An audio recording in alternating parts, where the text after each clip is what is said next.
Hey everyone, this quick tricks video is going to show you how to apply concealer to several different problem areas. So here in this picture it's a little far away, a little out of focus, doesn't look too bad, but sure enough there's a zit, there's some under eye circles, some broken capillaries. Overall this person is not too pleased. I've got on my tinted moisturizer here and some eye makeup, but I would typically do the eye makeup after all of my face makeup. Here is the Clean and Clear Persa Gel. I think this is a good product to treat your pimple underneath your makeup. Other products you might find useful are the Max Factor Pan Stick, Maybelline Cover Stick, and e.l.f. All Over Cover Stick. These creamy concealers are good for blemishes and also broken capillaries.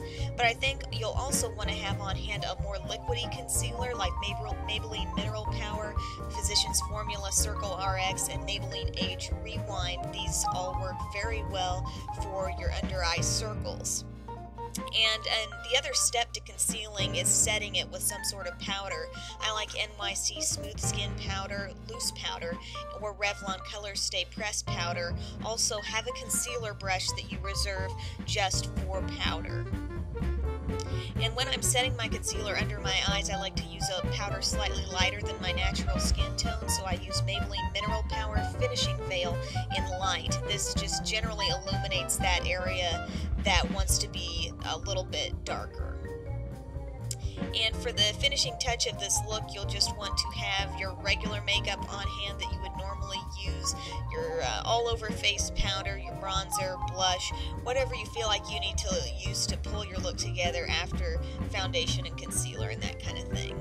So first off, step one, concealing a blemish. There it is, clearly pointed out for you where that blemish is that I'm going to be dealing with on my forehead. And so first step, I'm going to use my Persa Gel to treat the blemish before I put any kind of makeup over it. Next, I'm going to use a creamy concealer. I'm going to use the e.l.f. All Over Cover Stick, and I'm just going to use my finger to dot it on there. You could also use a concealer brush, that's fine, but this kind of melts it into the skin. Then I am going to use my dry concealer brush to set it with my Revlon Color Stay Pressed Powder. So let's get a before look here. Yep, there it is. You can't miss it with the bullseye around it on my forehead. But after, you might not even be able to tell where that blemish was on my face. Obviously this hasn't been retouched, that's just makeup working for us here. Next step, concealing under eye circles. Such a common problem here. I deal with it on an almost daily basis. And here I'm going to dot on some liquid concealer. Here I use Maybelline Mineral Power straight from the tube, that little sponge tip applicator. I just dotted it all around the eye area and on the inside of the nose, and I'm just going to blend that in again with my finger. You could use a brush. Then I'm going to set that with the Maybelline Mineral Power Finishing Veil, a little lighter than my skin tone, illuminates the whole area. So once again, before you can definitely tell the darkness around the nose and under eye. But after, it really brightens up the entire eye area, makes you look so much more awake and alive. So next off, sad face, we're dealing with concealing broken capillaries. They're the little veins that can sometimes break along the crease of your nose there. So I'm going to dot on a creamy concealer.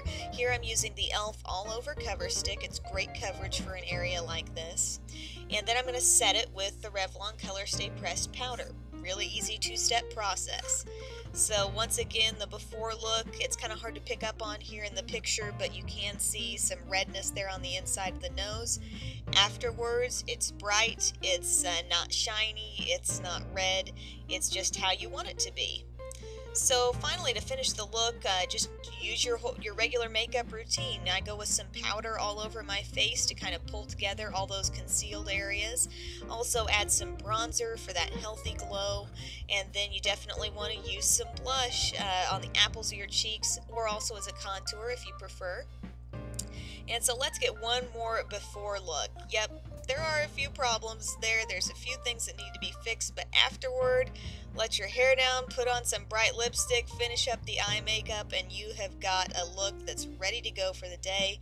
And one other tip, yeah, some soft lighting will always help any flaws you're dealing with. If you can manage to stay in soft lighting all day, that would be a great thing.